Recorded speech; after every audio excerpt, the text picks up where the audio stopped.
Всем привет! Сегодня я нахожусь возле своего родного университета, который открыл мне большое будущее. И сейчас, когда многие школьники, студенты, родители переживают и выбирают, какие вузы надо поступать, какую профессию надо выбирать, и переживают, как сделать так, чтобы будущее было успешным, я решила сделать свое видео, свою историю, которая, может быть, многих вдохновит. Меня зовут Ибарат, и когда-то вот в этом университете я выиграла стипендию правительства Японии и отучилась там 5 лет. Сейчас я работаю между Японией и Кыргызстаном, а также другими странами СНГ. И у меня есть большая миссия – это соединять студентов, детей, школьников, педагогов и родителей и масштабировать систему японского образования. Я родилась в городе Нарын. Это такой маленький город, где есть одна улица, и она окружена полностью вершинами прекрасных гор.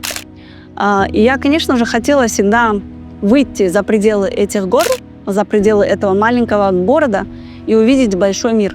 И в Нарыне я училась вначале в русскоязычной школе, потому что я думала, и мне все говорили, что если ты не выучишь хорошо русский язык, ты не сможешь поступить в университет в столице, например, да? И вообще не сможешь потом работать, потому что только с кыргызским языком работать было бы тяжело. Но потом, вы знаете, развалился Советский Союз.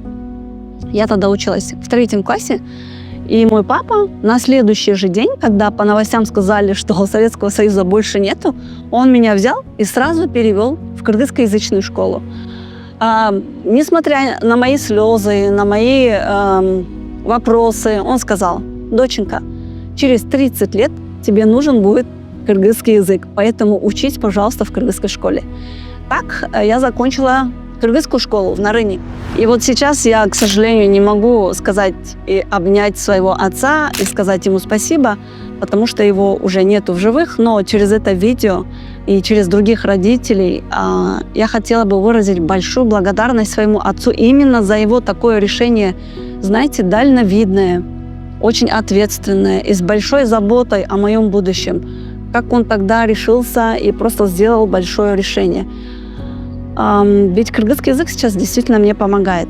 И вот родители, которые сейчас переживают за оценки, может быть, за какие-то недостаточные баллы в экзаменах и так далее, я думаю, что это очень маленькие переживания. Если родители будут задумываться немножко дальше, лет так на 30, на 40 вперед, представляя своего ребенка и представляя мир, каким он будет, когда вашему ребенку будет уже 30-40 лет, и он должен будет работать, у него будет своя семья, свои дети.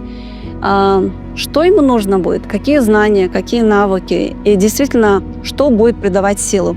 Вот это вот очень важная миссия родителей, я думаю. И вот, значит, я закончила в своем родном городе Нарын кыргызскую школу, приехала в столицу с папой. Он меня возил в разные университеты, рассказывал, показывал. Мы очень много размышляли с отцом об экономике, о политике, о международной экономике.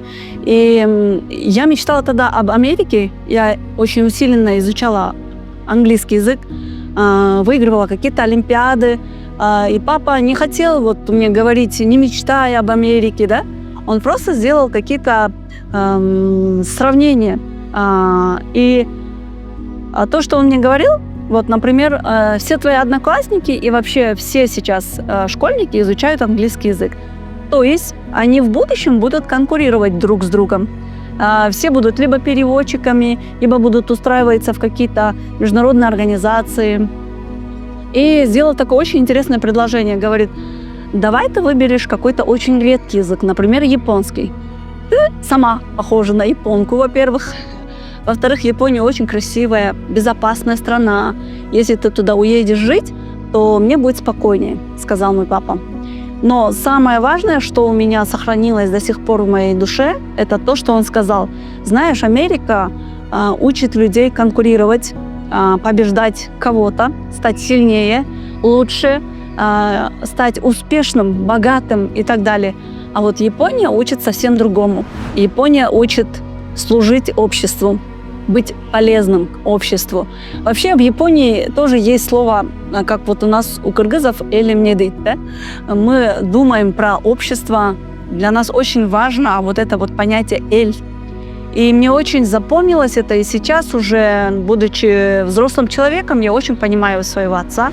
Я очень благодарна своему отцу, и я думаю, что это было самое важное решение моего папы ради моего будущего.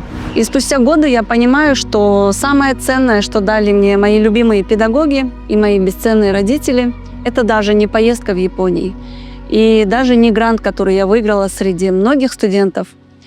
Самое важное – это то, что они дали мне понять, зачем вообще нужно образование.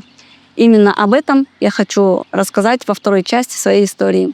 Подписывайтесь на мой канал и встретимся в следующем выпуске.